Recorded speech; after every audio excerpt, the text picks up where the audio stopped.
관리할 수 있는 굉장히 유연한 체제다. 네. 민주주의만큼 그거를 다 유연하게 관리할 수 있는 체제는 없다. 그래서 네. 민주주의는 갈등을 조장하기도 하지만 일종을 잘 조정할 수 있는 체제다. 자, 87년 우리가 민주화 투쟁을 하고 한국 사회가 이제 민주주의로 정착을 했습니다. 그 과정을 한번 잠깐 보게 되면은 우리 사회가 그동안 잠재되어 있던 갈등이나 불만을 사회 수면 위로 이렇게 올려놓는 데는 굉장히 성공적이었습니다. 예. 또 실제적으로 우리가 그런 혜택도 많이 받고 그 결과로 우리 인권도 많이 좁아졌습니다.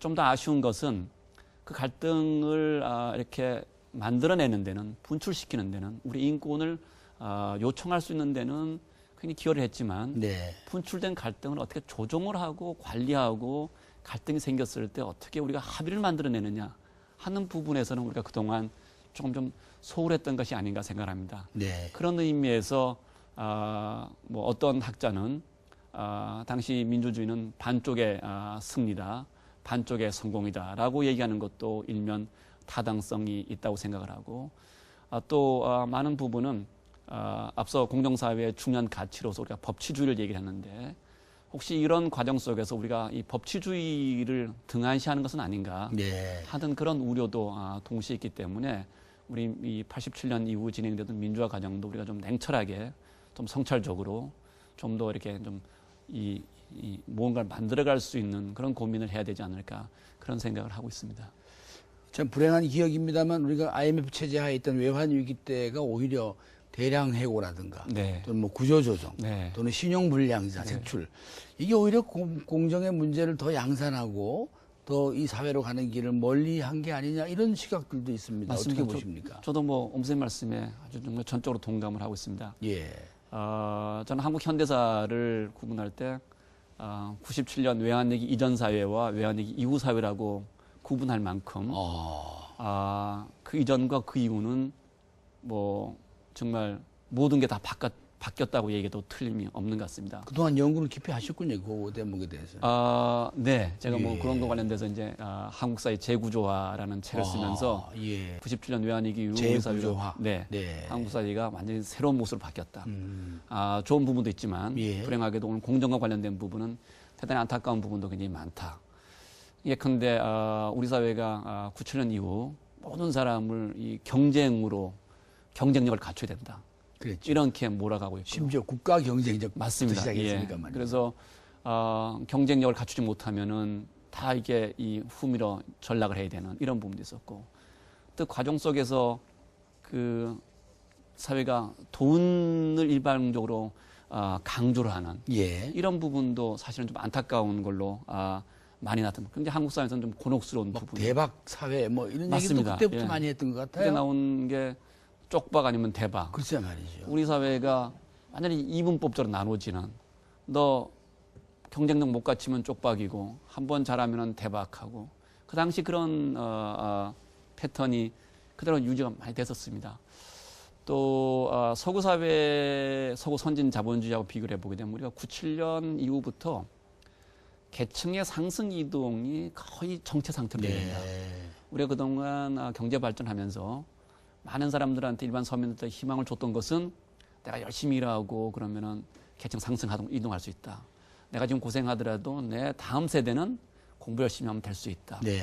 이런 가능성의 이 시대를 거쳐왔는데 소위 말하면 코리안 드림 맞습니다. 같은 거죠? 예. 그렇게 말씀을 드릴 수 있을 것 같은데 97년 이후는 우리 사회도 서구 자본주의와 마찬가지로 좀 학술적인 얘기긴 합니다만 계급의 고착화, 계층의 결정화 현상이 나타납니다. 계층의 결정화 현상. 이게 더 이상 아주 낭망스러운 얘기입니다. 맞습니다. 예. 예. 실제적으로 데이터가 그렇게 보여주고 있고요. 중산층은 점차적으로 줄어들고 있고 하층은 늘어나고 있는 것이 뭐 매년 발표하고 있는 통계청 사회지표에서 나오는 데이터입니다. 그래서 그걸 격차 사회다 이렇게 부르시는 그런 분도 계시군요. 있습니다. 예, 있습니다. 예. 예. 점점점 좁혀지지는 않고 한 사회가 아니군요. 만약에 그걸 받아들인다.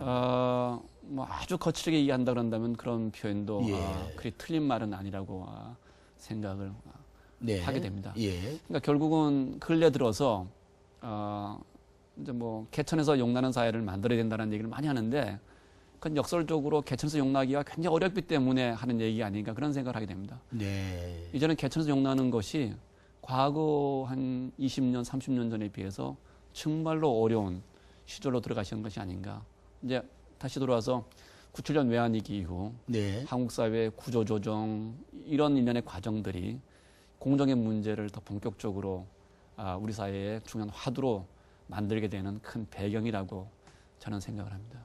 사실 그때 이 사회에서 대오를 이탈한 분들은 아직도 지금 홀로 계시는 분들도 많은 것 많습니다. 같아요. 예, 산업사회에서 보면 말이죠. 맞습니다. 예, 예, 한국 사회가 안고 있는 앞으로 해결해야 될 아마 큰 과제라고 생각을 하고 있고 또 공정사회 실현의 그 항목들 같은 경우는 최근에 나온 데이터를 보면은 사회 약자에 대한 배려 부분들이 더 높게 나타나는 그런 서베이도 종종 우리가 볼 수가 있습니다. 아마도 지금 말씀하신 과제 문제를 말씀하셔서 네. 다시 또 우리가 준비한 데이터를 가지고 설명을 네. 듣겠습니다만 지금 이제 공정사회 구현을 위한 시급한 과제는 뭔가 이렇게 다른 기관에서 국민에게 네. 물어봤더니 이 비슷한 어떤 그 연결이 되어 있는 것 같습니다. 한번 보고 설명을 좀 네, 해주시죠. 뭐 앞서 우리가 본 과제들하고 거의 흡사하게 나오고 있지 않습니까? 뭐 권력층의 실천과 솔선수범 여기 그리고 노블리스 오블리주라고 하는 오블리주, 거고. 사회적 책임 문제 그렇습니다. 예. 여기 이제 두 번째로 나온 것은 복지 확대를 포함한 약자에 대한 배려. 네, 여기 나와 사회적 있는 약자에 대한 배려. 그렇습니다. 예. 뭐 어떻게 보면은 이 순서라는 것은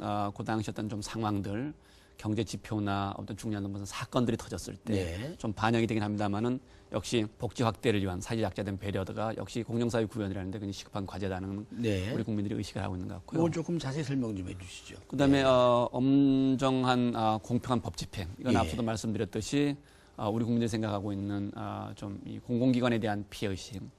또 어떻게 보면은 이 심지어 사법부에 대한 저 서운함들도 있는 것 같아요. 뭐 물력이 있습니다. 예, 이거는 아마 사법부하고 아마도 그 조세와 관련돼서 조세 문제로. 예, 납세와 관련돼서 상당히 우리 국민들이 불만을 하는 걸로 그렇게 나오는 걸로 제가 알고 있습니다. 예.